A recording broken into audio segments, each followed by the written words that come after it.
1974, Los Ángeles, familia Viter, el caso que la Universidad de California registró y quiso olvidar.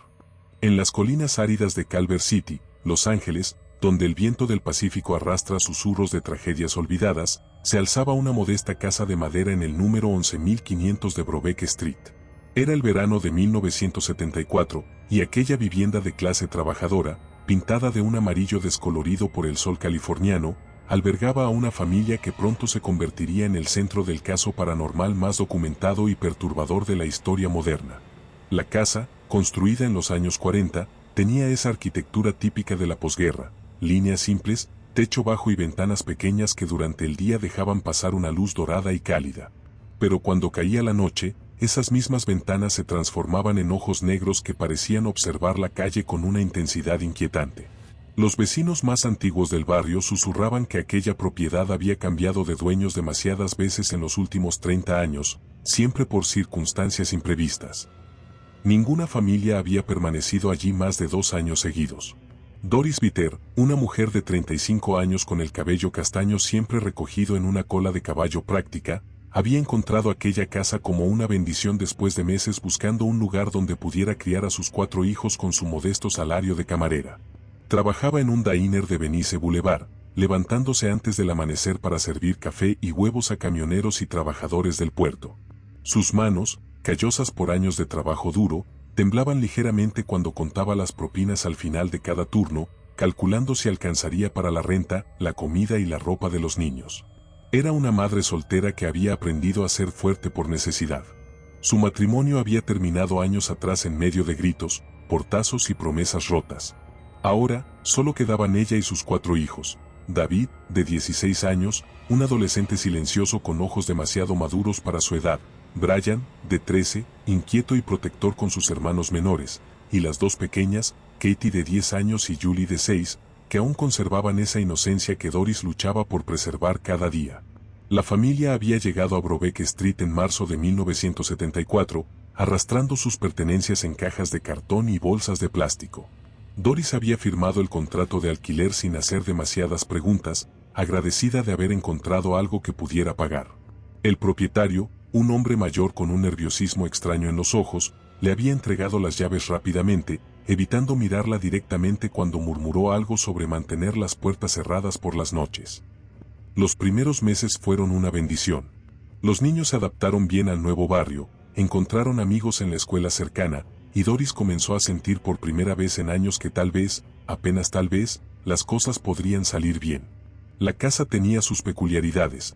Las tablas del suelo crujían en lugares específicos, la calefacción hacía ruidos extraños por las noches, y había una habitación en el segundo piso que siempre permanecía fría, sin importar cuánto subiera la temperatura del termostato. Pero fueron detalles menores que Doris atribuyó a la edad de la construcción. Hasta que llegó julio. Fue una noche particularmente calurosa, el 22 de julio de 1974, cuando todo cambió para siempre. Doris había terminado un turno doble en el diner y llegó a casa cerca de las 11:30 de la noche, arrastrando los pies por el cansancio.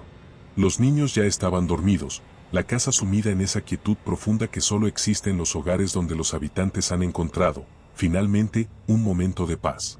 Pero esa noche, la quietud tenía algo diferente. Algo expectante. Mientras se dirigía hacia su habitación, Doris notó que la temperatura había descendido notablemente. No era el fresco nocturno natural de Los Ángeles, era un frío húmedo, antinatural, que parecía emanar desde el interior mismo de las paredes. Sus pasos resonaron con un eco extraño en el pasillo, como si la casa hubiera crecido súbitamente, volviéndose más grande y vacía de lo que recordaba. Y entonces lo escuchó, un susurro apenas perceptible que parecía provenir de todas partes y de ninguna a la vez. No eran palabras, sino algo más primitivo, más antiguo. Un sonido que hizo que cada instinto de supervivencia en su cuerpo se activara simultáneamente. Doris se detuvo en seco, con el corazón latiendo tan fuerte que podía escucharlo en sus oídos. La casa había guardado silencio nuevamente, pero ahora ese silencio se sentía vivo, cargado de una presencia invisible que la observaba desde las sombras. Esa fue la primera noche que Doris Viter no durmió. Y mientras permanecía despierta en su cama, escuchando los crujidos inexplicables que provenían del piso de arriba donde no había nadie, No podía imaginar que su familia acababa de convertirse en el centro de un fenómeno que desafiaría toda explicación racional y atraería la atención de los investigadores paranormales más prestigiosos del mundo.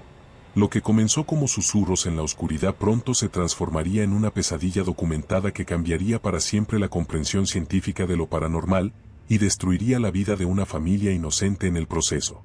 Para comprender la magnitud de lo que estaba por sucederle a la familia Viter, es fundamental conocer quiénes eran antes de que su mundo se convirtiera en una pesadilla documentada. Doris había construido una rutina sólida alrededor del trabajo y los niños, una estructura que mantenía unida a su pequeña familia como un delicado castillo de naipes. David Viter, el mayor a los 16 años, había madurado demasiado rápido. Alto y delgado, con el cabello rubio oscuro que heredó de su padre ausente, llevaba sobre sus hombros jóvenes la responsabilidad de ser el hombre de la casa. Trabajaba los fines de semana en un taller mecánico cerca de Venice Beach, manchándose las manos de grasa para aportar algunos dólares extra al presupuesto familiar. Sus profesores lo describían como un estudiante serio pero distante, que raramente participaba en las actividades sociales típicas de su edad. David había aprendido a leer las expresiones de su madre, sabía cuando había tenido un mal día en el trabajo y cuando las cuentas no cuadraban. Era el único que conocía la combinación de la pequeña caja metálica donde Doris guardaba el dinero de emergencia, y más de una vez había visto a su madre contar y recontar esos billetes arrugados con lágrimas en los ojos. Por las noches, cuando sus hermanos menores ya dormían, David solía quedarse despierto haciendo tareas en la mesa de la cocina, bajo la luz amarillenta de la lámpara colgante. Era su momento de paz, donde podía ser simplemente un adolescente estudiando, sin preocuparse por las responsabilidades que lo abrumaban durante el día. Tenía sueños secretos de estudiar ingeniería, tal vez conseguir una beca universitaria, pero nunca los compartía con nadie. Sabía que su destino más probable era quedarse en Los Ángeles, trabajar y ayudar a mantener a la familia. Brian, de 13 años, era todo lo contrario a su hermano mayor. Donde David era silencioso y reflexivo, Brian era pura energía contenida. Pequeño para su edad pero compensando con una personalidad vibrante, tenía esa capacidad natural de hacer reír a sus hermanas incluso en los días más difíciles. Era el payaso de la familia, pero también su protector más feroz. Cualquier niño del barrio que se atreviera a molestar a Katie o Julie sabía que tendría que enfrentarse a Brian, quien compensaba su estatura con una valentía que bordeaba la temeridad. Brian había desarrollado una fascinación particular por los cómics de superhéroes, especialmente Spider-Man y de X-Men. Gastaba cada centavo de su mesada en números usados que compraba en una tienda de segunda mano en Pico Boulevard. Su habitación, que compartía con David, estaba tapizada de páginas recortadas de cómics, creando un mundo colorido que contrastaba con la simplicidad austera del resto de la casa. Soñaba con ser escritor de cómics algún día, creando historias donde los héroes siempre salvaban a las familias en problemas. Katie, de 10 años, era una niña observadora con una inteligencia que a menudo sorprendía a los adultos. Tenía el cabello largo y liso de su madre, pero sus ojos eran más grandes, más inquisitivos. Era la estudiante estrella de su clase, siempre trayendo a casa calificaciones perfectas que Doris pegaba con orgullo en la puerta del refrigerador. Katie había aprendido a leer a los 4 años y devoraba cualquier libro que pudiera conseguir de la biblioteca pública. Su rincón favorito era el sofá junto a la ventana de la sala, donde se acurrucaba con una manta y se perdía en mundos de fantasía. Pero Katie también tenía una sensibilidad particular hacia las emociones de los demás. Era la primera en notar cuando su madre había estado llorando, aunque Doris tratara de ocultarlo. Era quien se despertaba por las noches cuando David tenía pesadillas que nunca admitía tener. Y era quien, inexplicablemente, evitaba pasar tiempo sola en ciertas partes de la casa, especialmente cerca de la escalera que llevaba al segundo piso. Julie, la más pequeña a los 6 años, era la luz de la familia. Con rizos dorados y una sonrisa que podía iluminar cualquier habitación, tenía esa inocencia pura que solo existe en los niños muy pequeños. Julie veía el mundo como un lugar mágico lleno de posibilidades infinitas. Hablaba con sus muñecas como si fueran amigas reales, creaba obras de teatro elaboradas en el patio trasero y tenía la costumbre de cantar canciones inventadas mientras ayudaba a su madre con las tareas domésticas. Era también la más apegada a Doris, siguiéndola por toda la casa como una pequeña sombra. Por las mañanas, antes de que Doris se fuera al trabajo, Julie se sentaba en su cama y la observaba aplicarse el maquillaje frente a un espejo rajado, haciendo preguntas constantes sobre todo lo que veía. ¿Por qué te pones esa crema, mami? ¿Por qué tus zapatos hacen ruido? ¿Cuándo vuelvo a verte? Era un ritual que ambas atesoraban, un momento de conexión antes de que el día las separara. Doris había construido su vida alrededor de una rutina militar que comenzaba a las 5 de la mañana. Se levantaba en silencio, se duchaba rápidamente con agua apenas tibia para no despertar a los niños, y se preparaba una taza de café instantáneo que bebía de pie mientras revisaba mentalmente la lista de tareas del día. A las 6, despertaba suavemente a David, quien a su vez se encargaba de levantar a Brian. Las niñas dormían hasta las 7, cuando Katie se levantaba sola y ayudaba a vestir a Julie. El desayuno era siempre simple pero nutritivo: cereales con leche, tostadas con mermelada, jugo de naranja cuando había suficiente dinero. Doris había perfeccionado el arte de hacer que comidas sencillas se sintieran especiales, cortando las tostadas en formas divertidas para Julie o dejando pequeñas notas de ánimo en las loncheras de los niños. A las 7:30, comenzaba la carrera matutina. David se iba primero en su bicicleta hacia la preparatoria, seguido por Brian 15 minutos después. Katie y Julie asistían a la misma escuela primaria, a solo 6 calles de distancia, y Doris las acompañaba caminando cada mañana antes de dirigirse al diner. Era un ritual que atesoraba: 20 minutos de conversación con sus hijas, escuchando sus planes para el día, sus preocupaciones infantiles, sus sueños imposibles. El diner donde trabajaba Doris era un establecimiento de los años 50 que se aferraba a la nostalgia como una tabla de salvación. Mel's Golden Griddle tenía bancos de vinilo rojo, una máquina de discos que solo funcionaba la mitad del tiempo, y una clientela regular de trabajadores que llegaban antes del amanecer. Doris había memorizado las órdenes de la mayoría. Joe el camionero siempre pedía 3 huevos revueltos con tocino extra. María la enfermera del turno nocturno solo quería café negro y una dona glaseada. El señor Patterson, un jubilado solitario, ordenaba panqueques y platicaba sobre sus nietos que nunca lo visitaban. Era un trabajo agotador que requería estar de pie 8 horas consecutivas, memorizar órdenes complicadas, lidiar con clientes difíciles y mantener una sonrisa profesional incluso cuando sus pies gritaban de dolor. Las propinas variaban dramáticamente. Algunos días regresaba a casa con suficiente dinero extra para comprar algo especial para los niños, otros días apenas conseguía lo mínimo para el transporte público. Pero Doris había encontrado una extraña dignidad en ese trabajo. Era buena en lo que hacía. Había desarrollado la capacidad de hacer sentir importantes a personas que el resto del mundo ignoraba. Recordaba los nombres de los hijos de sus clientes regulares, preguntaba por sus problemas de salud, celebraba sus pequeños triunfos.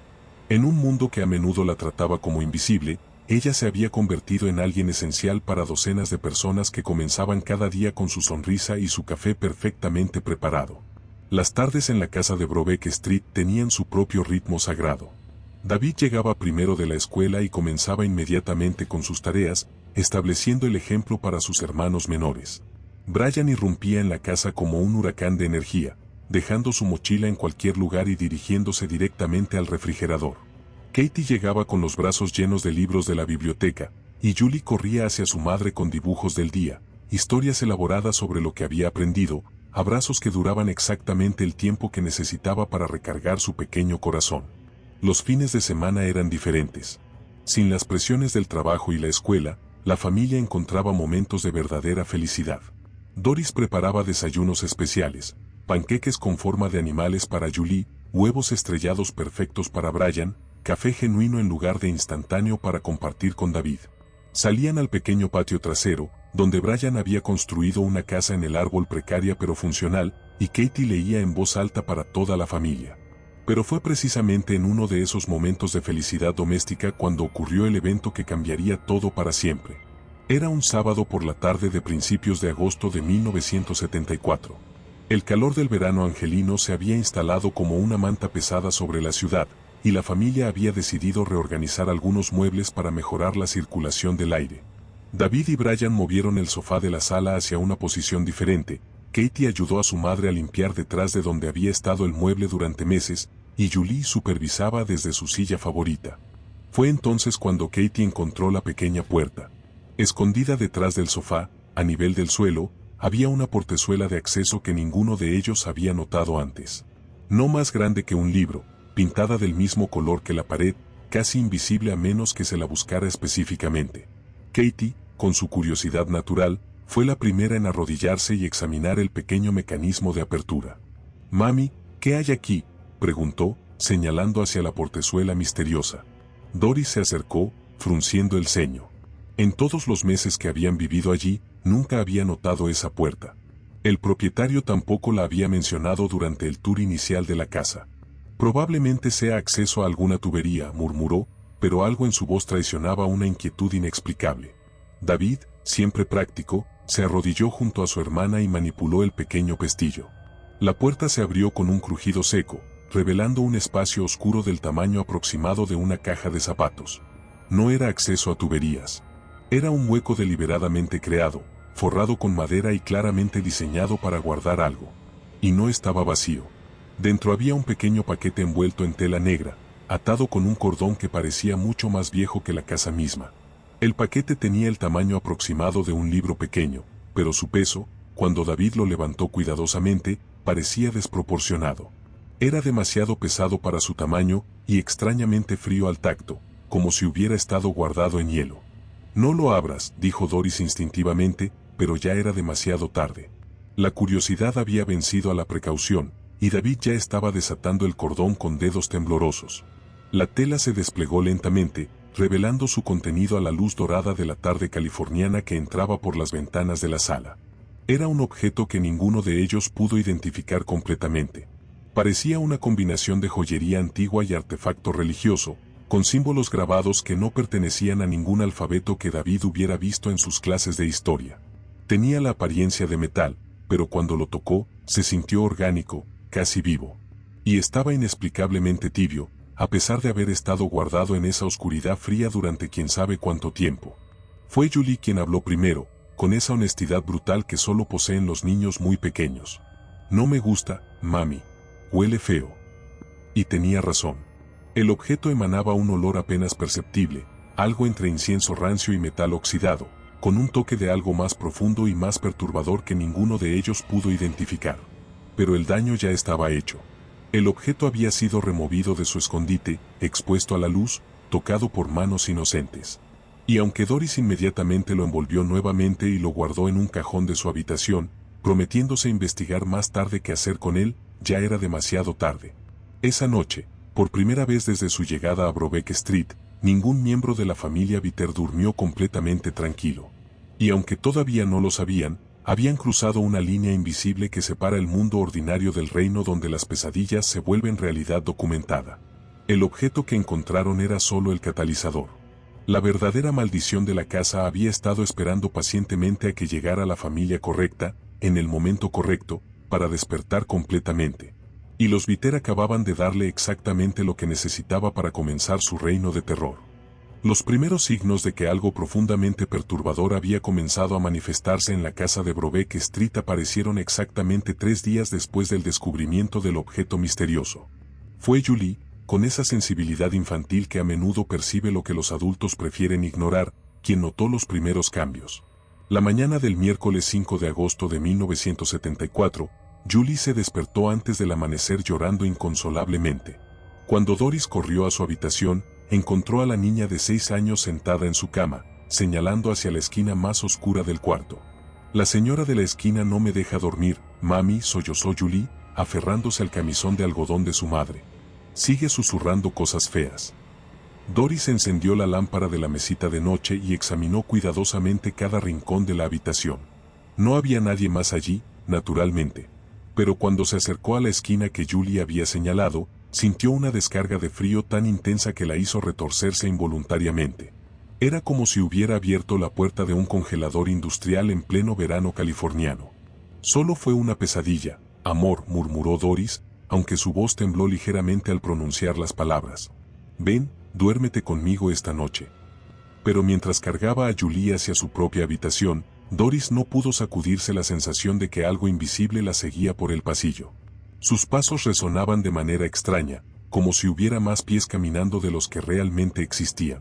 Y cuando finalmente se instalaron en la cama matrimonial, Julie se durmió inmediatamente, pero Doris permaneció despierta hasta el amanecer, escuchando susurros apenas audibles que parecían filtrarse a través de las paredes mismas. Al día siguiente, los fenómenos se intensificaron. David estaba en la cocina preparando el desayuno cuando todos los armarios se abrieron simultáneamente. No fue un movimiento gradual o explicable por corrientes de aire, fue un evento súbito y coordinado, como si manos invisibles hubieran manipulado cada manija al mismo tiempo. Los platos vibraron en los estantes, produciendo un tintineo fantasmal que llenó la cocina durante varios segundos antes de detenerse abruptamente. ¿Qué carajo fue eso?, murmuró David, usando una palabrota que normalmente se habría cuidado de no pronunciar frente a su familia. Doris llegó corriendo desde el baño, con el cabello aún húmedo de la ducha y expresión de alarma. Juntos examinaron los armarios abiertos, buscando alguna explicación lógica. ¿Un temblor menor que no habían sentido? ¿Un problema con la estructura de la casa? ¿Cambios de presión atmosférica? Pero no encontraron ninguna explicación satisfactoria. Los armarios simplemente se habían abierto, todos a la vez, sin razón aparente. Debe ser la edad de la casa, decidió Doris finalmente, aunque su voz sonaba más como si tratara de convencerse a sí misma que de explicar la situación. Las casas viejas hacen cosas raras a veces. Brian, que había presenciado el evento desde la mesa del desayuno, no pareció tan convencido. Con 13 años, estaba en esa edad donde la realidad y la fantasía aún se entremezclaban de maneras inquietantes, y había leído suficientes cómics de horror como para reconocer cuando algo genuinamente siniestro estaba ocurriendo. Mami, dijo cuidadosamente, ¿esto tiene que ver con esa cosa que encontramos el sábado? Doris se quedó inmóvil. Había estado evitando conscientemente pensar en el objeto misterioso, que permanecía envuelto en su tela negra dentro del cajón de su cómoda. Parte de ella había esperado que, si lo ignoraba completamente, tal vez los eventos extraños simplemente cesarían por sí solos. No seas ridículo, Brian. Las dos cosas no tienen nada que ver. Pero incluso mientras pronunciaba las palabras, Doris sabía que no eran ciertas. Había una conexión innegable entre el descubrimiento del artefacto y el inicio de los fenómenos inexplicables. Era una correlación demasiado precisa para ser coincidencia. Esa tarde, mientras los niños estaban en la escuela y Doris trabajaba su turno en el diner, los eventos se volvieron más agresivos. La señora Henderson, la vecina de 82 años que vivía en la casa adyacente, llamó a la policía a las 2:45 de la tarde para reportar ruidos perturbadores provenientes de la propiedad de los Bitter. Según su testimonio oficial, que más tarde sería documentado en los archivos del Departamento de Policía de Los Ángeles, había escuchado lo que describió como muebles siendo arrastrados violentamente por el suelo durante más de una hora consecutiva. El oficial Patterson, un veterano de 20 años del departamento, llegó a Brobeck Street esperando encontrar tal vez una fiesta descontrolada o una disputa doméstica. En cambio, encontró una casa completamente vacía donde los ruidos continuaban produciéndose a pesar de la ausencia total de habitantes. Inspeccioné cada habitación de la casa, escribió más tarde en su reporte oficial.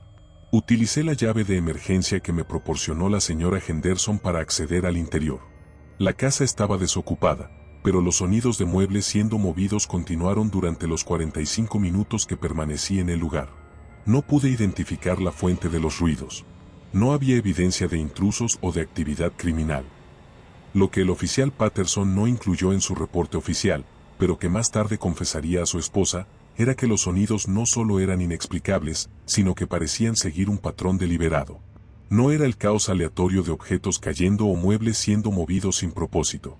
Era algo más organizado, más intencional. Y había algo más que lo perturbó profundamente. Mientras estaba en la casa vacía, tuvo la sensación constante de ser observado por algo que no podía ver. Era una presencia tan intensa que varias veces se giró bruscamente, esperando encontrar a alguien detrás de él. Pero siempre estaba solo. Cuando Doris regresó del trabajo esa tarde y encontró una nota de la policía pegada en su puerta, sintió que el mundo comenzaba a desmoronarse a su alrededor.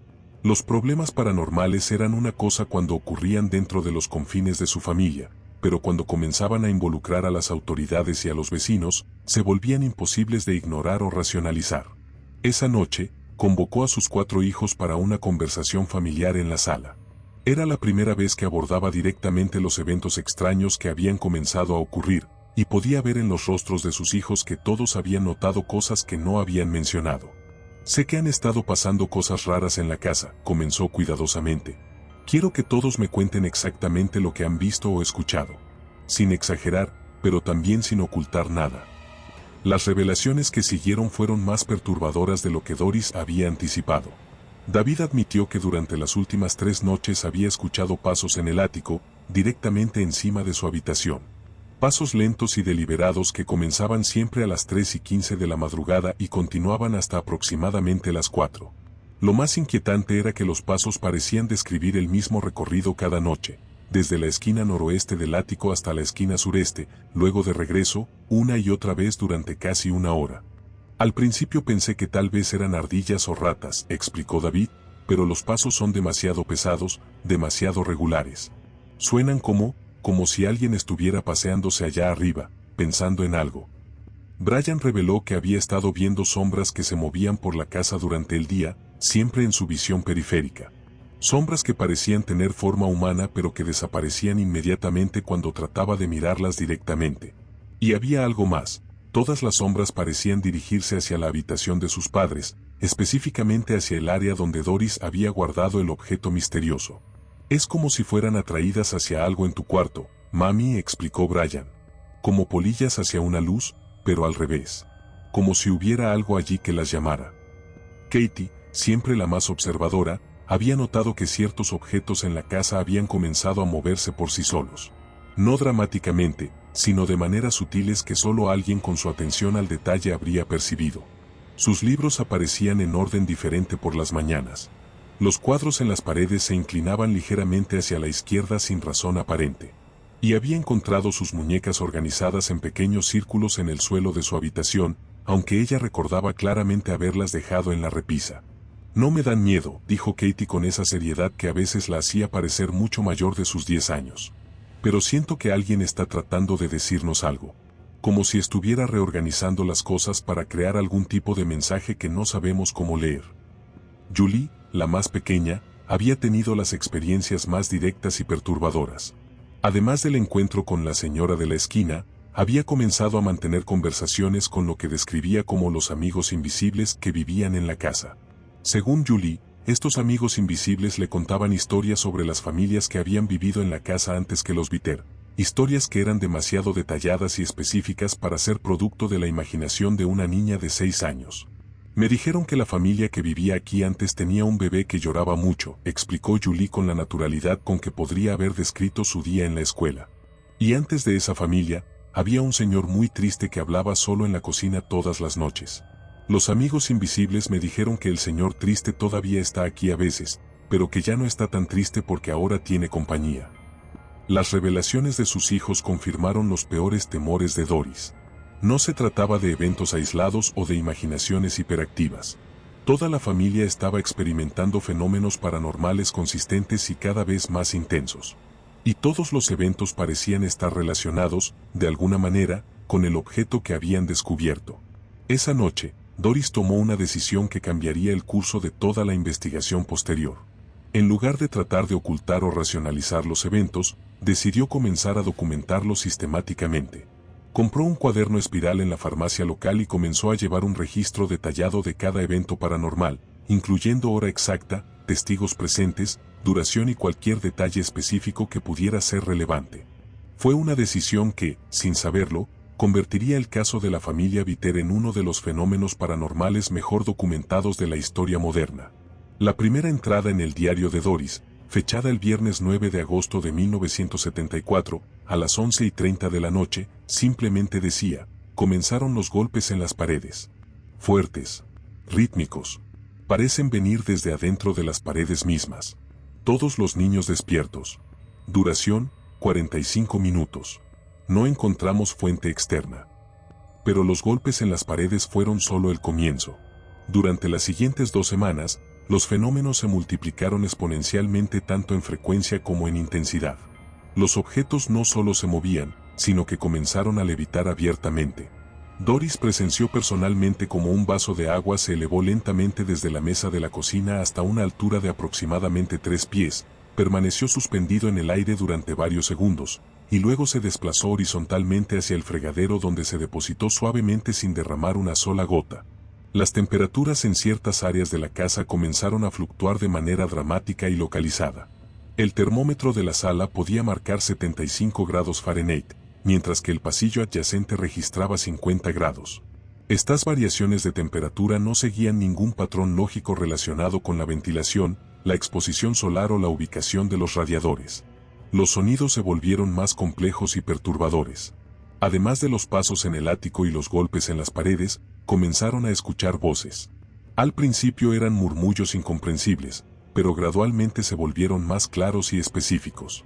Las voces parecían conocer detalles íntimos sobre la familia, nombres de parientes fallecidos, secretos que nunca habían compartido con nadie, recuerdos de la infancia de Doris que ella había olvidado completamente. Pero lo más perturbador era que las voces no parecían provenir de ningún lugar específico. No eran sonidos que viajaran a través del aire como las voces normales. Parecían materializarse directamente dentro de las cabezas de quienes las escuchaban, como si algo invisible estuviera susurrando directamente en sus oídos. Brian fue el primero en reportar contacto físico directo. La noche del 20 de agosto, mientras estudiaba en su escritorio, sintió que algo le tocaba el hombro. Cuando se giró, no había nadie allí, pero la sensación de una mano fría presionando su hombro continuó durante varios minutos. La presión era tan real y específica que pudo distinguir lo que parecían ser dedos individuales. No era imaginación, insistió cuando le contó a su madre al día siguiente. Podía sentir la forma exacta de una mano. Incluso sentí lo que parecía ser un anillo en uno de los dedos. Era frío, como si fuera de metal. Katie comenzó a reportar que sus libros no solo se movían, sino que aparecían abiertos en páginas específicas por las mañanas. Siempre eran páginas que contenían historias sobre familias, especialmente historias tristes o perturbadoras. Un día encontró su copia de Mujercitas abierta en el capítulo donde Beth muere. Otro día, un libro de cuentos de hadas estaba abierto en la historia de Hansel y Gretel, específicamente en la página donde los niños son abandonados en el bosque. Es como si alguien estuviera tratando de contarme una historia, explicó Katie a su madre, pero usando mis propios libros para hacerlo. David, el más escéptico de la familia, tuvo su experiencia más convincente cuando estaba solo en casa una tarde de sábado. Había estado reparando una lámpara en la mesa de la cocina cuando escuchó claramente la voz de su padre fallecido llamándolo desde la sala. La voz era inconfundible, tenía la misma cadencia, el mismo acento del sur de Texas, incluso la misma forma particular de pronunciar su nombre que su padre había usado cuando David era pequeño. Cuando corrió hacia la sala, no encontró a nadie. Pero sobre la mesa de centro había una fotografía que no había estado allí momentos antes. Una imagen de David y su padre pescando cuando David tenía 8 años, una fotografía que había estado guardada en una caja en el ático desde que se mudaron a la casa.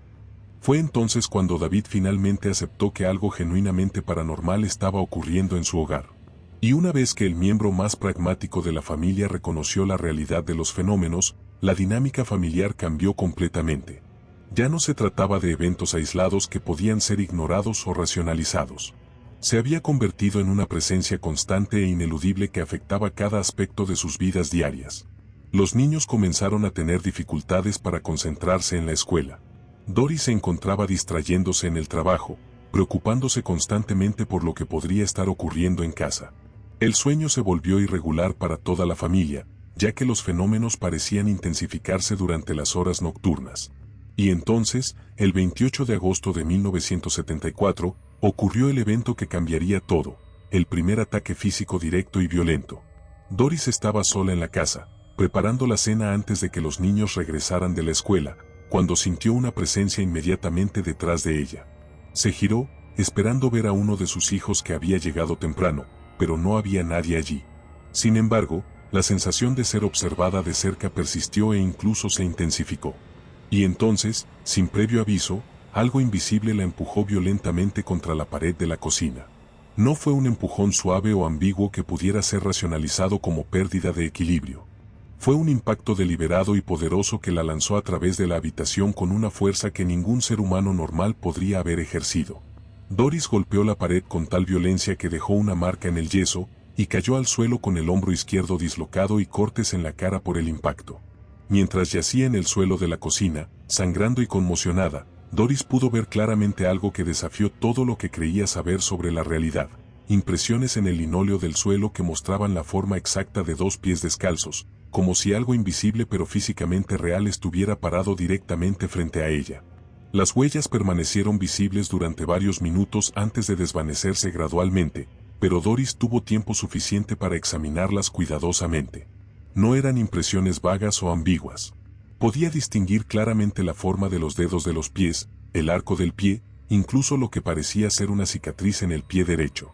Cuando David llegó a casa y encontró a su madre en el suelo de la cocina, con heridas visibles y en estado de shock, supo inmediatamente que habían cruzado una línea invisible hacia un territorio mucho más peligroso. Ya no se trataba simplemente de fenómenos paranormales inquietantes. Se había convertido en una amenaza física directa para la seguridad de su familia. Esa noche, por primera vez desde que comenzaron los eventos, Doris consideró seriamente la posibilidad de abandonar la casa y buscar refugio en otro lugar. Pero cuando mencionó la idea a sus hijos, Katie hizo una observación que la heló hasta los huesos. «Mami, ¿y si no es la casa? ¿Y si somos nosotros? ¿Y si nos sigue a donde vayamos?»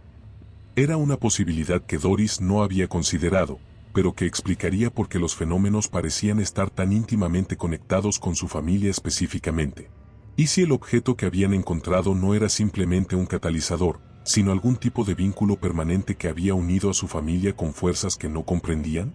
Esa noche, mientras aplicaba hielo a su hombro dislocado y trataba de procesar lo que le había ocurrido, Doris tomó la decisión que definiría el resto de la investigación: iba a buscar ayuda profesional.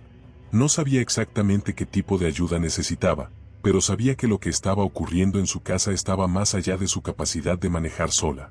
Necesitaba expertos, investigadores, alguien con experiencia en fenómenos que desafiaran la comprensión convencional de la realidad. Lo que no sabía era que su búsqueda de ayuda atraería la atención de algunos de los investigadores paranormales más prestigiosos del mundo, y que su familia estaba a punto de convertirse en el centro de uno de los estudios más exhaustivos y controvertidos en la historia de la investigación psíquica. El horror verdadero apenas había comenzado. La decisión de Doris Viter de buscar ayuda profesional la llevó por un camino que nunca había imaginado. Comenzó, como muchas madres desesperadas lo habrían hecho, contactando a su médico familiar, el Dr. Kenneth Miller, un hombre de 62 años que había atendido partos, fracturas y resfriados en el área de Culver City durante más de 3 décadas. El Dr. Miller escuchó pacientemente mientras Doris describía los eventos de las últimas semanas, tomando notas cuidadosas en su bloc amarillo. Cuando ella terminó de hablar, él se reclinó en su silla y la observó con la expresión comprensiva pero ligeramente condescendiente que los médicos reservan para pacientes que claramente están sufriendo estrés extremo. «Doris», dijo finalmente, «has estado bajo una presión tremenda. Criar 4 hijos sola, trabajar turnos dobles, las dificultades económicas, es comprensible que tu mente y tu cuerpo estén buscando formas de procesar todo ese estrés». Le recetó sedantes suaves y le sugirió que considerara terapia psicológica. También recomendó que llevara a los niños para evaluaciones individuales, especialmente a Julie, cuyas conversaciones con amigos invisibles le parecían particularmente preocupantes.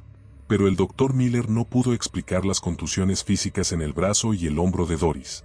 Las heridas eran reales, documentadas, fotografiadas para su archivo médico. Y cuando examinó las marcas, tuvo que admitir que el patrón de las contusiones era inusual. «Parecen marcas de dedos», murmuró mientras examinaba los moretones violáceos que rodeaban el brazo superior de Doris. «Pero serían de una mano excepcionalmente grande, y la fuerza necesaria para crear estas marcas habría requerido una presión considerable». Cuando Doris insistió en que no había ningún ser humano presente durante el incidente, el Dr. Miller simplemente hizo más anotaciones en su blog y aumentó la dosis de los sedantes recetados. Los sedantes no ayudaron. Si acaso, los fenómenos parecieron intensificarse cuando Doris comenzó a tomarlos, como si la presencia invisible interpretara su estado alterado de conciencia como una invitación para volverse más audaz. La noche del 5 de septiembre de 1974 marcó el comienzo de lo que los investigadores posteriores denominarían la fase de manifestación física agresiva del caso Viter. David estaba estudiando en su habitación cuando escuchó a su madre gritando desde la cocina. No era un grito de sorpresa o molestia, era un grito de terror genuino y dolor físico que hizo que se le helara la sangre en las venas. Corrió escaleras abajo seguido inmediatamente por Brian, Katie y Julie. Encontraron a Doris en el centro de la cocina, claramente luchando contra algo que no podían ver.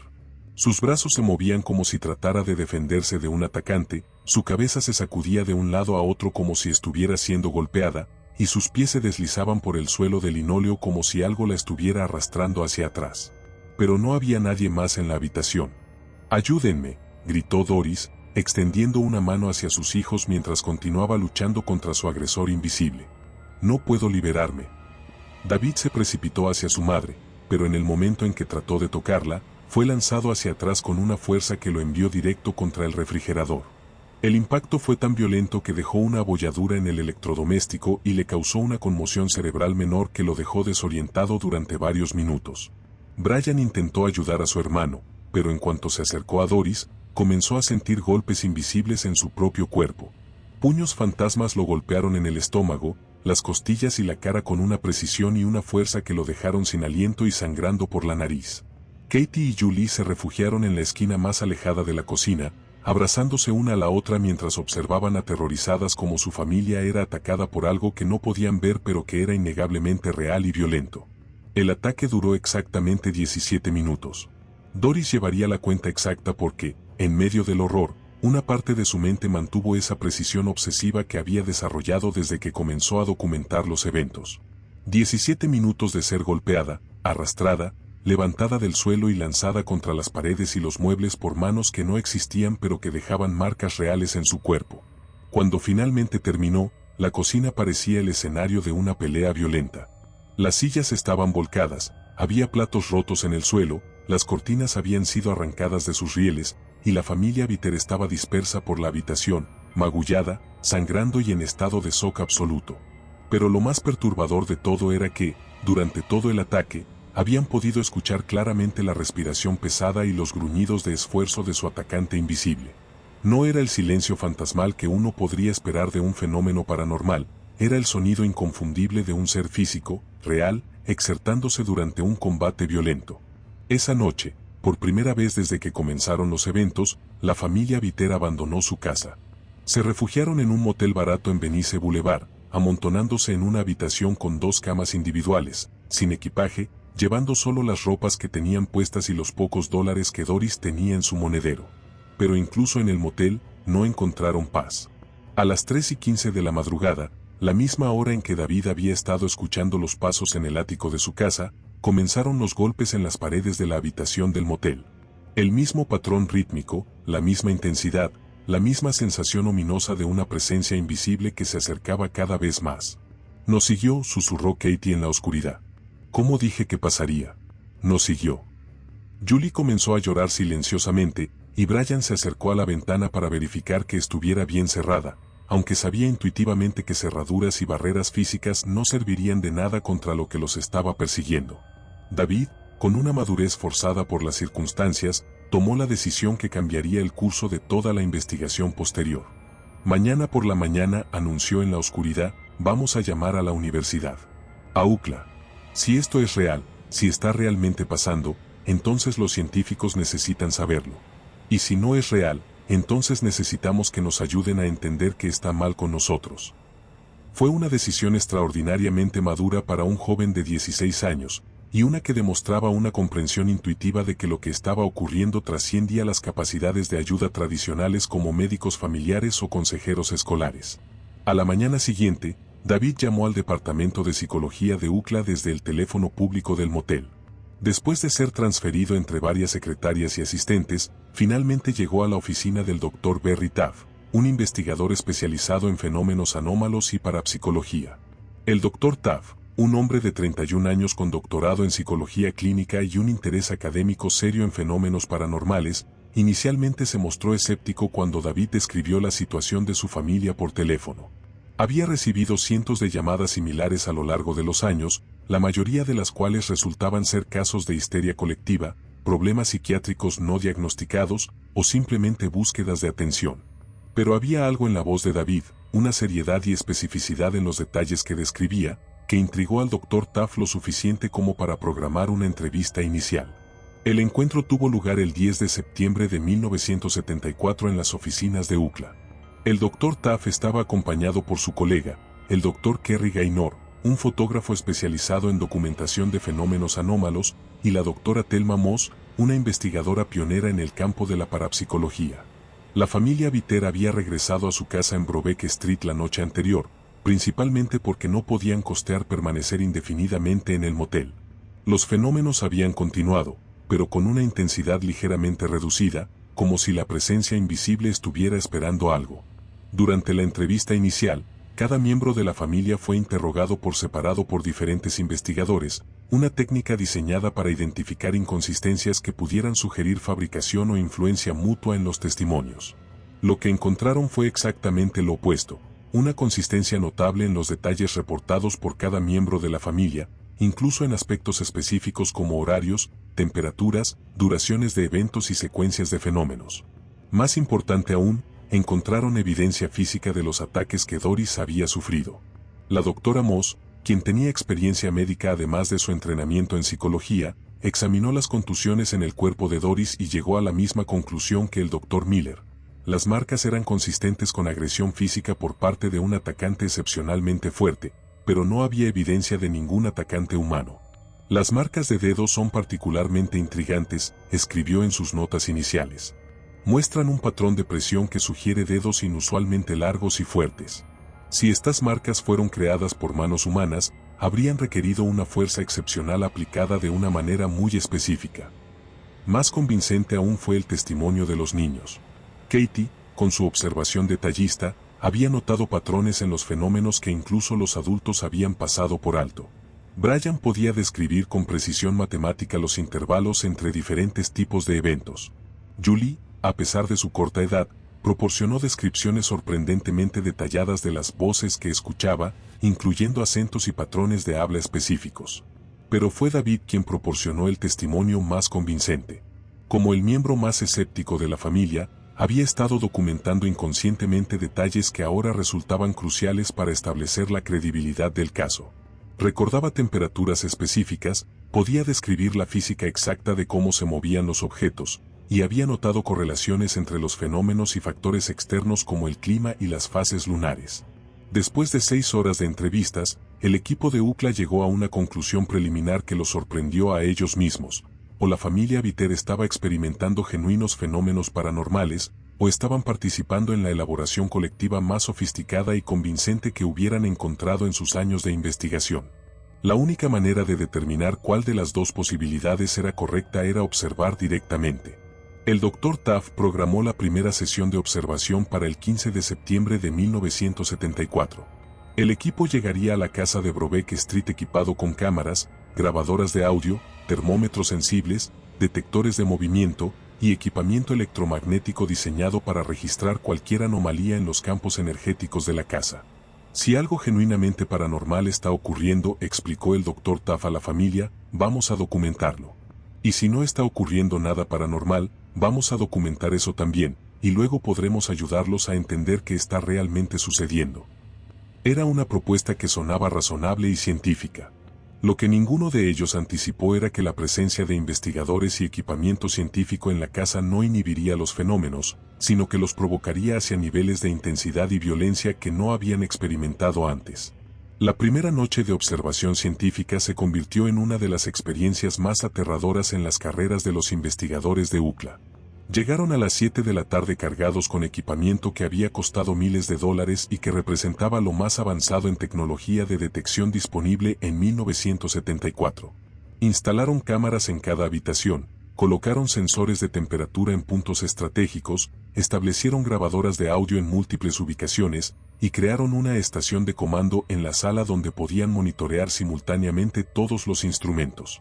Durante las primeras 3 horas, no ocurrió nada inusual. Los investigadores comenzaron a preguntarse si su presencia había de alguna manera inhibido los fenómenos, un efecto conocido en la investigación paranormal donde la observación científica puede suprimir los eventos que se supone debe documentar. Pero a las 10:47 de la noche, todo cambió instantáneamente. Comenzó con una fluctuación de temperatura tan dramática que inicialmente pensaron que su equipamiento estaba defectuoso. Los termómetros en la cocina registraron una caída de 30 grados Fahrenheit en menos de 3 minutos, mientras que simultáneamente los sensores en la sala registraron un aumento de temperatura de 20 grados. Luego vinieron los sonidos.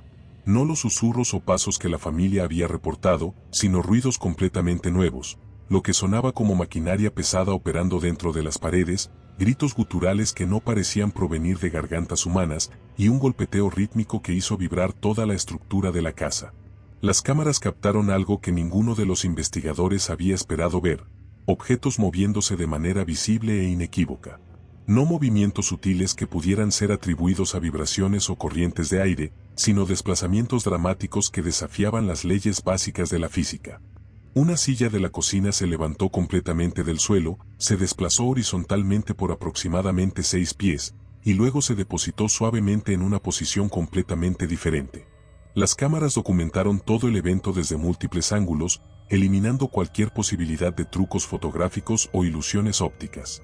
Pero la evidencia visual fue solo el comienzo. El doctor Gaynor, quien estaba operando una de las cámaras en el segundo piso, de repente comenzó a gritar que algo invisible lo estaba golpeando. Los otros investigadores corrieron hacia su ubicación y lo encontraron siendo visiblemente impactado por fuerzas que no podían ver. Su cámara continuó funcionando durante todo el ataque, documentando cómo su cuerpo se sacudía y retorcía en respuesta a impactos que eran claramente reales pero que provenían de fuentes completamente invisibles. La doctora Moss, quien se había mantenido en la estación de comando monitoreando el equipamiento, observó con asombro cómo múltiples instrumentos registraron simultáneamente anomalías que no tenían explicación científica conocida. Los detectores electromagnéticos mostraron fluctuaciones masivas en los campos magnéticos locales. Las grabadoras de audio captaron frecuencias fuera del rango auditivo humano normal. Los sensores de movimiento se activaron en habitaciones que estaban completamente vacías. Pero la evidencia más convincente vino cuando los investigadores mismos se convirtieron en blancos directos de los fenómenos. El Dr. Taff estaba en la habitación de Doris, examinando el área donde ella había guardado el objeto misterioso, cuando sintió una presencia inmediatamente detrás de él. Se giró rápidamente, pero no había nadie allí. Sin embargo, pudo sentir claramente que algo invisible estaba respirando directamente en su cuello. Y entonces, sin previo aviso, fue empujado violentamente hacia adelante. El empujón fue tan poderoso que lo envió directo contra la pared opuesta, donde golpeó con suficiente fuerza como para causar una conmoción cerebral menor y requerir atención médica posterior. Lo más perturbador era que todo el incidente había sido capturado por múltiples cámaras desde diferentes ángulos. Las grabaciones mostraban claramente al Dr. Taff siendo empujado por una fuerza invisible, volando a través de la habitación como si hubiera sido golpeado por algo inmensamente poderoso. Pero las cámaras no mostraron ninguna fuente visible para la fuerza que lo había atacado. Durante las siguientes 4 horas, los 3 investigadores experimentaron ataques físicos repetidos por parte de presencias invisibles. Fueron empujados, golpeados, arrastrados, y en un caso particularmente aterrador, el Dr. Gaynor fue levantado completamente del suelo y mantenido suspendido en el aire durante varios segundos antes de ser depositado bruscamente. Todo fue documentado. Las cámaras funcionaron perfectamente, las grabadoras capturaron cada sonido, los instrumentos científicos registraron cada anomalía. Por primera vez en la historia de la investigación paranormal, un equipo de científicos académicos había documentado de manera inequívoca fenómenos que no podían ser explicados por la ciencia convencional. Cuando la actividad finalmente cesó, cerca de las 5 de la madrugada, los investigadores se encontraron en una situación sin precedentes. Tenían evidencia física, fotográfica y científica de eventos que desafiaban toda comprensión racional de la realidad. Y tenían las heridas para probarlo. El Dr. Taff pasó 3 días en el hospital recuperándose de su conmoción cerebral. El Dr. Gaynor tenía contusiones extensas por todo el cuerpo, consistentes con haber sido golpeado repetidamente por un atacante extremadamente fuerte. La doctora Moss había sufrido cortes en las manos cuando equipamiento científico fue lanzado contra ella por fuerzas invisibles. Pero más que las heridas físicas, los 3 investigadores habían sufrido algo más profundo: la destrucción completa de sus marcos de referencia científicos previos. Habían presenciado, documentado y experimentado directamente eventos que no debían ser posibles según todo lo que habían aprendido sobre cómo funciona el mundo. La primera sesión de observación científica del caso Viter había producido más evidencia documentada de fenómenos paranormales genuinos que cualquier investigación anterior en la historia de la parapsicología académica. Y era solo el comienzo. El Dr. Taff, a pesar de sus heridas, estaba más determinado que nunca a continuar la investigación. Si esto es real, escribió en su reporte preliminar, entonces estamos ante el descubrimiento más importante en la historia de la ciencia moderna. Y si no es real, entonces necesitamos entender exactamente cómo es posible que instrumentos científicos calibrados documenten eventos que no están ocurriendo. Durante las siguientes 6 semanas, el equipo de UCLA condujo un total de 12 sesiones de observación en la casa de Brobeck Street. Cada sesión produjo evidencia adicional, cada vez más convincente y más imposible de racionalizar. Las fotografías mostraron manifestaciones luminosas que no tenían fuente conocida. Las grabaciones de audio capturaron voces que hablaban en idiomas que ningún miembro de la familia conocía. Los instrumentos científicos registraron fluctuaciones de energía que violaban leyes fundamentales de la física. Y en cada sesión, los investigadores mismos fueron atacados físicamente por las presencias invisibles, como si estas entidades no solo fueran conscientes de estar siendo observadas, sino que activamente resintieran la intrusión científica en su territorio. La fase más intensa de la investigación UCLA del caso Viter había comenzado, y lo que descubrirían durante las siguientes semanas cambiaría para siempre la comprensión científica de lo que es posible y lo que es imposible. Pero los fenómenos que habían documentado hasta este punto eran solo una preparación para lo que estaba por venir. La presencia invisible que había atormentado a la familia Viter durante meses estaba a punto de intensificar sus ataques hacia niveles de violencia y manifestación física que desafiarían no solo la ciencia, sino la cordura misma de todos los involucrados. La documentación científica exhaustiva del caso Viter había establecido de manera inequívoca que algo genuinamente paranormal estaba ocurriendo en la casa de Brobeck Street. Pero documentar el fenómeno era una cosa, detenerlo era completamente diferente. Con evidencia fotográfica, grabaciones de audio y testimonios de múltiples científicos respetables, la familia Viter y el equipo de UCLA se enfrentaban ahora a una pregunta fundamental: ¿cómo se combate algo que no debería existir según las leyes conocidas de la realidad? La primera aproximación fue científica y metodológica. El Dr. Taft, todavía recuperándose de las heridas sufridas durante las sesiones de observación, propuso lo que denominó investigación de intervención controlada. La teoría era que si los fenómenos tenían alguna base en leyes físicas desconocidas, entonces deberían responder a manipulaciones sistemáticas del ambiente. Durante las primeras 2 semanas de octubre de 1974, el equipo de UCLA implementó una serie de intervenciones experimentales en la casa. Alteraron los campos electromagnéticos utilizando generadores portátiles. Modificaron las frecuencias de sonido ambiente con equipamiento de audio especializado. Cambiaron la iluminación, la temperatura, la humedad e incluso la composición atmosférica de las habitaciones usando equipamiento científico avanzado. Los resultados fueron no solo decepcionantes, sino activamente contraproducentes. Cada intento de manipular científicamente el ambiente pareció provocar a las presencias invisibles hacia niveles de violencia aún mayores. Cuando instalaron generadores electromagnéticos, los ataques físicos se intensificaron dramáticamente. Cuando alteraron las frecuencias de audio, las voces paranormales se volvieron más claras y más amenazantes. Cuando modificaron la iluminación, las manifestaciones visuales se multiplicaron. Era como si las entidades no solo fueran inmunes a la intervención científica, sino que activamente se alimentaran de ella. Cada vez que tratamos de aplicar metodología científica para controlar o alterar los fenómenos, escribió el Dr. Taft en sus notas, las manifestaciones se vuelven más agresivas y más focalizadas. Es como si nuestra presencia e instrumentos sirvieran como catalizadores en lugar de inhibidores.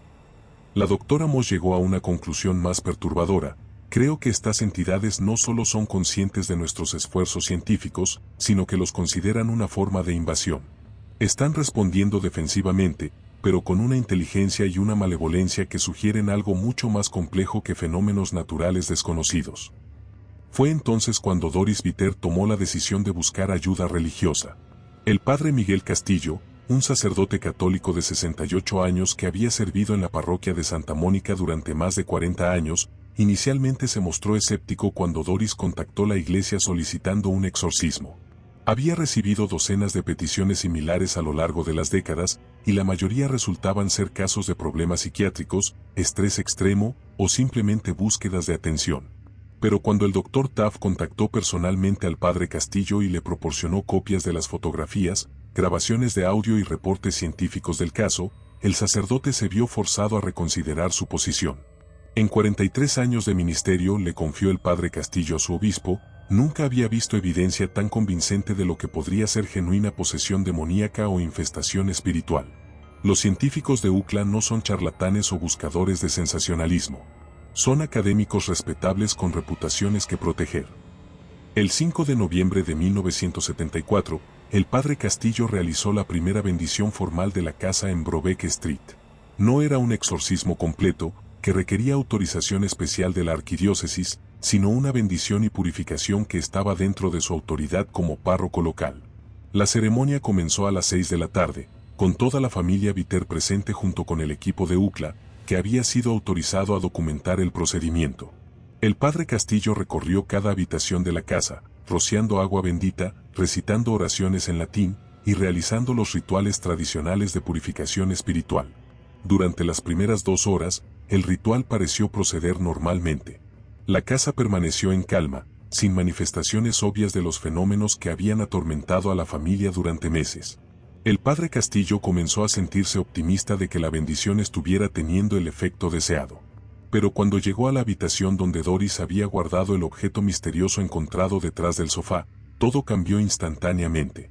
En el momento en que el padre Castillo comenzó a rociar agua bendita en esa habitación específica, la temperatura descendió tan dramáticamente que su aliento se volvió visible.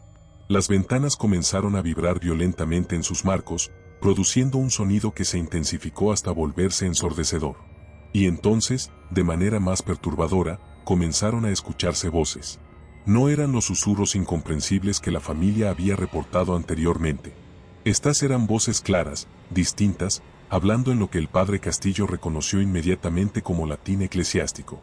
Pero no estaban recitando oraciones o textos sagrados. Estaban blasfemando, pronunciando obscenidades teológicas con una sofisticación que sugería conocimiento profundo de doctrina católica. Las voces conocían textos que solo un erudito en teología habría estudiado, reportó más tarde el padre Castillo a su obispo. Estaban citando herejías específicas del siglo XIII, interpretaciones gnósticas de las escrituras, incluso debates teológicos internos que nunca han sido publicados para el público general. Mientras las voces continuaron su blasfemia elaborada, el padre Castillo fue atacado físicamente por las presencias invisibles. Fue empujado contra las paredes, sus ropas fueron desgarradas por manos que no podía ver, y el crucifijo que llevaba se calentó tanto que le quemó la piel cuando trató de sostenerlo. El ataque duró 37 minutos. Durante todo ese tiempo, el padre Castillo continuó recitando oraciones y rociando agua bendita, pero sus esfuerzos parecieron solo intensificar la violencia de las manifestaciones. Finalmente, fue lanzado tan violentamente contra el suelo que sufrió una fractura en la muñeca izquierda y perdió la conciencia durante varios minutos. Cuando despertó, las manifestaciones habían cesado, pero el padre Castillo se encontraba en una situación teológica sin precedentes. Había experimentado personalmente fenómenos que desafiaban no solo su comprensión de la realidad física, sino también su marco teológico tradicional. Esto no se comporta como la posesión demoníaca descrita en los textos tradicionales, escribió en su reporte a la arquidiócesis. Es algo más complejo, más antiguo, más inteligente. Y definitivamente más peligroso. La arquidiócesis, después de revisar el reporte del padre Castillo y consultar con expertos en demonología, llegó a una decisión extraordinaria. Autorizaron un exorcismo formal, solo el cuarto que habían aprobado en la historia de la diócesis de Los Ángeles. El exorcismo fue realizado 3 semanas después por el padre Antonio Silva, un especialista en demonología que había sido entrenado específicamente en Roma para casos de posesión extrema. El padre Silva llegó a Los Ángeles después de estudiar exhaustivamente toda la documentación del caso, incluyendo las fotografías y grabaciones de audio del equipo de UCLA. El exorcismo formal comenzó el 26 de noviembre de 1974 y continuó durante 3 días consecutivos. Fue el ritual más intenso y prolongado de su tipo jamás realizado en la costa oeste de Estados Unidos. Durante el primer día, los fenómenos se intensificaron hasta niveles que superaron incluso las manifestaciones más violentas documentadas anteriormente. Los investigadores de UCLA, que habían recibido permiso especial para documentar el exorcismo, capturaron evidencia fotográfica de levitaciones, manifestaciones luminosas y ataques físicos que fueron más intensos y más coordinados que cualquier cosa que hubieran presenciado antes. El padre Silva fue atacado repetidamente por las presencias invisibles, pero continuó el ritual con una determinación que impresionó tanto a los científicos como a la familia. Fue golpeado, empujado, levantado del suelo y lanzado contra las paredes, pero nunca dejó de recitar las oraciones de exorcismo. Durante el segundo día, algo cambió. Las voces que habían blasfemado en latín durante la bendición anterior comenzaron a comunicarse directamente con el padre Silva, pero ahora en un tono diferente. Ya no eran simplemente hostiles, parecían negociadoras. Las entidades comenzaron a ofrecer información, escribió el padre Silva en sus notas confidenciales. Me dijeron detalles sobre la historia de la casa, sobre las familias previas que habían vivido allí, sobre el objeto que los Bitter habían encontrado. Era información que pude verificar posteriormente como factualmente correcta, pero que ningún miembro de la familia conocía. Fue durante estas conversaciones que el padre Silva aprendió la verdad sobre el objeto misterioso que había catalizado todos los eventos. Según las entidades, no era simplemente un artefacto aleatorio, sino un ancla espiritual que había sido colocada deliberadamente en la casa décadas antes por alguien que practicaba lo que el padre Silva describió como artes oscuras avanzadas. El objeto fue diseñado específicamente para atraer y concentrar energías espirituales negativas, explicó el padre Silva. Había estado esperando a la familia apropiada, con las características psíquicas correctas, para activarse completamente. Los Bitter no fueron víctimas aleatorias, fueron seleccionados. Durante el tercer y último día del exorcismo, el padre Silva intentó la fase más peligrosa del ritual, la expulsión directa. Utilizando la autoridad completa de la Iglesia Católica, ordenó a las entidades que abandonaran la casa y liberaran a la familia Bitter de su influencia. La respuesta fue inmediata y aterradora. Toda la casa comenzó a vibrar como si estuviera experimentando un terremoto, pero los sismógrafos locales no registraron actividad sísmica.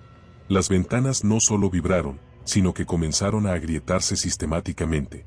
El equipamiento científico de UCLA registró fluctuaciones electromagnéticas tan intensas que varios instrumentos se sobrecargaron y dejaron de funcionar permanentemente. Y entonces, en un momento que fue capturado por múltiples cámaras desde diferentes ángulos, algo extraordinario ocurrió. Las entidades se manifestaron visualmente. Durante aproximadamente 45 segundos, formas semitransparentes pero claramente definidas fueron visibles en las fotografías. No eran formas humanas normales, sino figuras elongadas, distorsionadas, que parecían estar compuestas más de sombra y energía que de materia sólida. Pero eran inequívocamente reales, presentes y conscientes de estar siendo fotografiadas. Las entidades manifestadas miraron directamente hacia las cámaras, hacia el padre Silva, hacia la familia Bitter, con una inteligencia malévola que era palpable incluso en las fotografías estáticas. Y entonces, tan súbitamente como habían aparecido, se desvanecieron. El exorcismo había terminado. Pero no había terminado en victoria. En lugar de expulsar a las entidades, el ritual parecía haber establecido algún tipo de equilibrio tenso. Los fenómenos continuaron, pero con menos frecuencia e intensidad. Era como si el exorcismo hubiera negociado una tregua incómoda en lugar de una victoria definitiva. El exorcismo no falló, escribió el padre Silva en su reporte final, pero tampoco tuvo éxito completo. Estas entidades están vinculadas a la familia Bitter de una manera que trasciende los métodos tradicionales de expulsión espiritual. Están incorporadas en la realidad de esta familia de una forma que no he encontrado en casos anteriores. Después del exorcismo, la familia Bitter tomó la decisión desesperada de abandonar permanentemente la casa en Brobeck Street. Utilizando los pocos ahorros que tenían, más donaciones de miembros comprensivos de su iglesia, lograron mudarse a un apartamento pequeño en Santa Mónica, a más de 20 millas de distancia de su hogar anterior. Durante las primeras 2 semanas en el nuevo apartamento, disfrutaron de algo que no habían experimentado en meses: paz genuina. No hubo susurros nocturnos, no hubo objetos moviéndose, no hubo ataques físicos. Los niños comenzaron a dormir toda la noche sin interrupciones. Doris pudo concentrarse en su trabajo sin preocuparse constantemente por lo que podría estar ocurriendo en casa. Pero la paz fue temporal. El 14 de diciembre de 1974, exactamente 16 días después de mudarse al apartamento en Santa Mónica, los fenómenos regresaron. Comenzaron sutilmente: temperaturas fluctuantes, susurros apenas audibles, la sensación ocasional de ser observados. Pero rápidamente se intensificaron hasta alcanzar niveles similares a los que habían experimentado en Brobeck Street. Era la confirmación de la peor sospecha de Katie. Las entidades no estaban vinculadas a la casa, sino a la familia misma. El cambio de ubicación no había sido una solución, sino solo una demora temporal. Nos siguieron, escribió Doris en su diario esa noche. Tal como Katie dijo que pasaría desde el principio. No importa dónde vayamos, nos van a seguir. El Dr. Taft, quien había mantenido contacto regular con la familia durante su mudanza, llegó a la misma conclusión cuando visitó el nuevo apartamento y comenzó inmediatamente a experimentar los mismos tipos de fenómenos que había documentado en la casa original. La actividad paranormal no estaba asociada con la ubicación física, escribió en su reporte actualizado. Está asociada específicamente con la familia Viter, sugiriendo algún tipo de vínculo energético o espiritual que trasciende consideraciones geográficas. Todos los intentos de solución habían fallado. La ciencia había documentado los fenómenos pero no pudo detenerlos. La religión había intentado expulsarlos pero solo logró una tregua temporal. El cambio de ubicación no había proporcionado escape. La familia Viter se enfrentaba a una realidad aterradora. Estaban permanentemente vinculados a fuerzas paranormales que no podían controlar, no podían expulsar y no podían escapar. Era una situación sin precedentes en la historia documentada de fenómenos paranormales y estableció el caso Viter como algo completamente único en los anales de la investigación psíquica. No era simplemente una casa embrujada que se podía abandonar, o una posesión que se podía exorcizar, o un fenómeno que se podía explicar científicamente. Era algo completamente diferente, una fusión permanente entre una familia humana normal y fuerzas paranormales que desafiaban todas las categorías tradicionales de comprensión. Y mientras la familia se preparaba para enfrentar la realidad de que su nueva normalidad incluiría permanentemente elementos sobrenaturales, los investigadores que habían documentado su caso se enfrentaron a preguntas fundamentales sobre la naturaleza de la realidad misma. ¿Qué significaba que fenómenos que violaban las leyes conocidas de la física pudieran ser documentados de manera inequívoca pero no controlados? ¿Cómo debía la ciencia responder cuando se confrontaba con evidencia sólida de eventos que no deberían ser posibles? ¿Y qué implicaciones tenía para la humanidad el descubrimiento de que la realidad era mucho más compleja, más peligrosa y más misteriosa de lo que cualquier marco teórico previo había sugerido? Estas preguntas continuarían resonando durante las décadas siguientes, haciendo del caso Viter no solo un fenómeno paranormal extraordinario, sino un punto de inflexión en la historia de la investigación científica de lo imposible. 50 años han pasado desde que la familia Viter se convirtió en el centro del caso paranormal más documentado y controvertido de la historia moderna. Y medio siglo después, las preguntas fundamentales que surgieron de su experiencia permanecen sin respuesta, continuando desafiando tanto a la ciencia como a nuestra comprensión básica de la realidad. Doris Viter nunca volvió a hablar públicamente sobre los eventos que cambiaron su vida para siempre. Después de que los fenómenos paranormales continuaran incluso después de mudarse a Santa Mónica, la familia desapareció efectivamente de la vista pública. Los registros oficiales muestran que se mudaron nuevamente en 1975, esta vez a una ubicación que mantuvieron completamente secreta. El Dr. Barry Taff, quien mantuvo contacto esporádico con la familia durante algunos años después de la investigación inicial, reveló en una entrevista de 1992 que Doris había logrado finalmente encontrar algo parecido a la paz, pero solo después de años de terapia intensiva y lo que él describió como adaptación forzada a una realidad expandida. Doris aprendió a coexistir con fenómenos que nunca desaparecieron completamente, explicó el Dr. Taff. Los eventos se volvieron menos violentos con el tiempo, más como compañeros de casa invisibles e impredecibles que como atacantes activos. La familia desarrolló estrategias para minimizar las manifestaciones más perturbadoras. David Viter, el hijo mayor, se convirtió en ingeniero como había soñado en secreto durante su adolescencia. Según fuentes cercanas a la familia, nunca se casó ni tuvo hijos propios, una decisión que atribuía directamente a su temor de que los fenómenos paranormales que había experimentado pudieran transmitirse a una nueva generación. Brian, quien había sido el más resiliente de los hermanos durante los eventos originales, desarrolló lo que los psicólogos denominaron hipervigilancia paranormal crónica. Pasó su vida adulta documentando obsesivamente cualquier evento inusual que experimentara, manteniendo diarios detallados que llenaron docenas de cuadernos durante las décadas siguientes. Katie, la observadora intelectual de la familia, se convirtió en bibliotecaria y se especializó en investigación histórica. Utilizó sus habilidades profesionales para investigar la historia completa de la casa en Brobeck Street, descubriendo patrones perturbadores que los investigadores originales no habían identificado. Sus investigaciones revelaron que la casa había sido el sitio de por lo menos 14 muertes no naturales durante los 50 años anteriores a la llegada de la familia Viter. Suicidios, accidentes domésticos inexplicables, y 3 casos de lo que los registros policiales describían como muerte por causas desconocidas habían ocurrido en esa propiedad con una frecuencia estadísticamente imposible. Julie, la más pequeña durante los eventos originales, fue quien sufrió las consecuencias psicológicas más duraderas.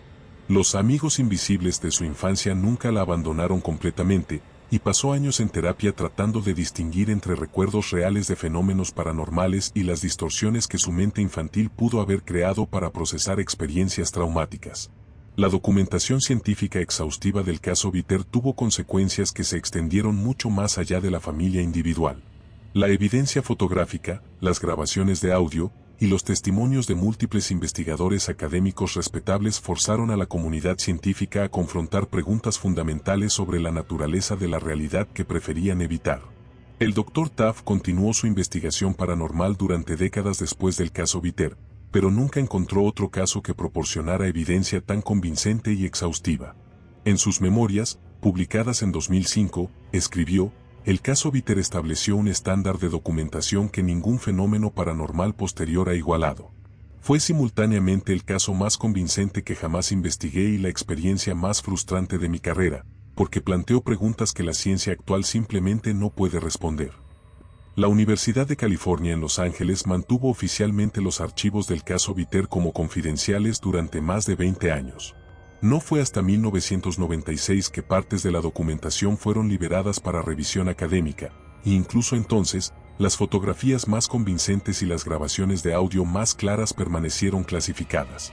Cuando finalmente se permitió el acceso limitado a algunos de los materiales, los resultados fueron contradictorios y divisivos. Algunos investigadores declararon que la evidencia era la prueba más convincente jamás documentada de fenómenos genuinamente paranormales. Otros argumentaron que incluso evidencia tan extensiva podía ser explicada por combinaciones complejas de histeria colectiva, ilusiones perceptuales y defectos en la instrumentación científica. La controversia académica sobre el caso Viter continúa hasta el día de hoy, con conferencias científicas ocasionales dedicadas específicamente a debatir las implicaciones de la evidencia documentada. En los 50 años transcurridos desde los eventos originales, han emergido docenas de teorías para explicar lo que ocurrió realmente en la casa de Brobeck Street. Cada teoría tiene defensores apasionados y detractores igualmente vocales. La teoría de manifestación psíquica. Algunos investigadores proponen que Doris Viter poseía habilidades psicoquinéticas latentes que fueron activadas por el estrés extremo de criar 4 hijos sola. Según esta teoría, su mente inconsciente creó las manifestaciones paranormales como una forma de expresar frustraciones y traumas que no podía procesar conscientemente. La teoría de infestación dimensional. Otros sugieren que la familia Viter experimentó algún tipo de sangrado entre dimensiones paralelas, donde eventos que ocurrían en realidades alternativas se manifestaron temporalmente en nuestra dimensión. El objeto encontrado detrás del sofá habría funcionado como algún tipo de portal interdimensional. La teoría de entidades parasitarias. Una de las explicaciones más perturbadoras propone que la familia fue atacada por entidades no humanas que se alimentan de emociones humanas intensas, especialmente miedo y desesperación. Estas entidades habrían seleccionado específicamente a la familia Viter porque su situación vulnerable las convertía en huéspedes ideales. La teoría de experimentación gubernamental. Algunos investigadores han sugerido que la familia Viter fue víctima de experimentos psicológicos clasificados, posiblemente relacionados con proyectos gubernamentales como MKUltra. Según esta teoría, los fenómenos paranormales fueron en realidad tecnologías avanzadas de manipulación psicológica. La teoría del engaño elaborado. Los escépticos más extremos argumentan que toda la experiencia fue un engaño meticulosamente orquestado, posiblemente con la colaboración inconsciente de los investigadores de UCLA. Sin embargo, esta teoría requiere niveles de sofisticación y coordinación que parecen implausibles para una familia de clase trabajadora sin recursos o experiencia en efectos especiales. La propiedad donde ocurrieron los eventos originales cambió de manos múltiples veces durante las décadas siguientes. Cada familia que intentó vivir allí experimentó algún tipo de fenómenos inusuales, aunque nunca con la intensidad documentada durante la ocupación de los Viter. En 1983, la casa fue comprada por un desarrollador inmobiliario que planeaba demolerla y construir condominios modernos. Pero los trabajadores de construcción se negaron a continuar el proyecto después de reportar herramientas que se movían solas, temperaturas inexplicablemente frías en ciertas áreas, y voces que los llamaban por sus nombres cuando trabajaban solos. El proyecto fue abandonado y la casa permaneció vacía durante más de una década. En 1995, fue adquirida por un coleccionista privado de propiedades paranormales que la mantuvo como una especie de museo no oficial. Ocasionalmente permitía el acceso a investigadores paranormales y curiosos, pero siempre con la advertencia de que los visitantes entraban bajo su propio riesgo. Los reportes de visitantes durante este periodo fueron consistentemente perturbadores. Fotografías que mostraban figuras inexplicables en las ventanas. Grabaciones de audio que capturaban susurros y voces cuando la casa estaba completamente vacía. Visitantes que experimentaban ataques de pánico súbitos, náuseas inexplicables, o la sensación abrumadora de ser observados por algo malévolo. En 2010, la propiedad fue finalmente demolida. Pero incluso durante el proceso de demolición, los trabajadores reportaron eventos inusuales. Las máquinas de construcción funcionaron mal de maneras inexplicables. Los trabajadores sufrieron una tasa anormalmente alta de accidentes menores. Y varios operadores de equipamiento pesado juraron que habían visto figuras humanas moviéndose entre los escombros, aunque las cámaras de seguridad no registraron presencia humana en la propiedad. El lote donde una vez se alzó la casa permanece vacío hasta el día de hoy. Los planes múltiples para desarrollar la propiedad han sido abandonados después de que inversores y desarrolladores experimentaran lo que describieron como obstáculos inexplicables y sensaciones profundamente incómodas cuando visitaron el sitio. 50 años después de los eventos originales, las preguntas fundamentales planteadas por el caso Viter permanecen sin resolver. ¿Cómo es posible que múltiples investigadores científicos respetables, utilizando equipamiento calibrado, documentaran eventos que violan leyes fundamentales de la física? ¿Fueron testigos de fenómenos genuinamente paranormales o víctimas de alguna forma sofisticada de ilusión colectiva? Si los eventos fueron reales, ¿qué implica su existencia para nuestra comprensión básica de la realidad? ¿Existen fuerzas o entidades que operan según principios que la ciencia actual no puede detectar o explicar? ¿Por qué la familia Viter específicamente? ¿Había algo único en sus características psicológicas, genéticas o espirituales que los hizo susceptibles a estos fenómenos? ¿O fueron víctimas aleatorias de fuerzas que cualquier familia podría encontrar bajo las circunstancias apropiadas? ¿Qué era realmente el objeto encontrado detrás del sofá? ¿Era simplemente un catalizador que activó capacidades latentes en la familia, o era algo más activo y malévolo? Y si fue deliberadamente colocado en la casa por alguien que practicaba artes oscuras, como sugirieron las entidades durante el exorcismo, ¿quién era esa persona y cuáles eran sus motivaciones? El caso Viter cambió fundamentalmente el paisaje de la investigación paranormal. Estableció precedentes para documentación científica rigurosa que influenciaron todas las investigaciones posteriores. También demostró que incluso evidencia extensiva y convincente no garantiza aceptación académica o explicaciones satisfactorias. Para los creyentes en fenómenos paranormales, el caso Viter representa la prueba definitiva de que existen fuerzas en el universo que trascienden la comprensión científica actual.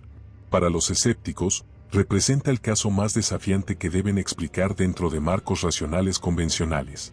Pero tal vez el legado más importante del caso Viter es la pregunta fundamental que plantea sobre la naturaleza de la realidad misma. ¿Vivimos en un universo donde lo imposible puede volverse posible bajo ciertas circunstancias? ¿O vivimos en un universo donde incluso nuestros métodos más rigurosos de observación y documentación pueden ser comprometidos por fuerzas que no comprendemos? En una rara entrevista concedida en 2003, Katie Viter, ahora en sus 40 años y trabajando como bibliotecaria de investigación histórica, ofreció una perspectiva personal sobre cómo los eventos de su infancia continuaron afectando su vida. La gente siempre quiere saber si realmente ocurrió, dijo. Si las cosas que vivimos fueron reales o productos de nuestras imaginaciones. Pero esa no es la pregunta correcta. La pregunta correcta es, ¿qué significa real cuando tu experiencia vivida incluye cosas que se supone que no deberían existir? Crecí sabiendo que el mundo es mucho más extraño, más complejo y más impredecible de lo que la mayoría de la gente se da cuenta. Eso me ha hecho más abierta a posibilidades, pero también más cautelosa. Porque una vez que sabes que lo imposible puede ocurrir, nunca puedes estar completamente segura de que no volverá a ocurrir. Continuó, los investigadores siempre quisieron respuestas definitivas. Querían que fuéramos un caso de estudio limpio que probara o refutara la existencia de fenómenos paranormales. Pero la vida no funciona así. A veces las experiencias más importantes que tienes son las que no puedes explicar completamente, y tratar de forzarlas a categorías predefinidas las disminuye. Lo que sé con certeza es que mi familia experimentó algo extraordinario. Algo que cambió nuestras vidas para siempre y que continúa influyendo en cómo vemos el mundo. Si eso algo era paranormal, psicológico, o alguna combinación compleja de factores, es menos importante que el hecho de que ocurrió y que nos enseñó que la realidad es mucho más amplia de lo que cualquiera de nosotros había imaginado. Hoy, mientras nuevas generaciones de investigadores continúan estudiando el caso Viter utilizando tecnologías y metodologías que no existían en 1974, la pregunta central permanece sin respuesta. En un universo donde la evidencia científica rigurosa puede documentar eventos que desafían toda explicación racional, ¿cómo distinguimos entre lo imposible que es real y lo posible que simplemente no comprendemos todavía? Tal vez esa sea la verdadera lección del caso Viter. No que debemos creer o descreer en lo paranormal, sino que debemos permanecer humildes ante los misterios del universo y abiertos a la posibilidad de que la realidad es infinitamente más compleja, más extraña y más maravillosa de lo que nuestras teorías actuales pueden explicar. En el análisis final, el caso de la familia Viter no nos da respuestas definitivas. En cambio, nos recuerda que las preguntas más importantes sobre la naturaleza de la existencia permanecen profundamente misteriosas, esperando futuras generaciones de investigadores valientes dispuestos a explorar los límites de lo que creemos saber sobre nuestro mundo. Y en algún lugar, en una ciudad cuyo nombre permanece secreto, los miembros supervivientes de la familia Viter continúan viviendo con esas preguntas, llevando consigo recuerdos de eventos que cambiaron para siempre su comprensión de lo que es posible en un universo lleno de maravillas inexplicables. Los archivos completos del caso Viter permanecen parcialmente clasificados en los archivos de la Universidad de California, Los Ángeles. Las solicitudes de acceso académico pueden dirigirse al Departamento de Archivos Especiales, aunque el acceso continúa siendo limitado y requiere justificación académica específica. Las fotografías y grabaciones de audio más convincentes nunca han sido liberadas para revisión pública general. El caso continúa siendo estudiado por investigadores paranormales, psicólogos, físicos y teólogos, representando uno de los fenómenos más documentados y menos explicados en la historia moderna de la investigación de anomalías.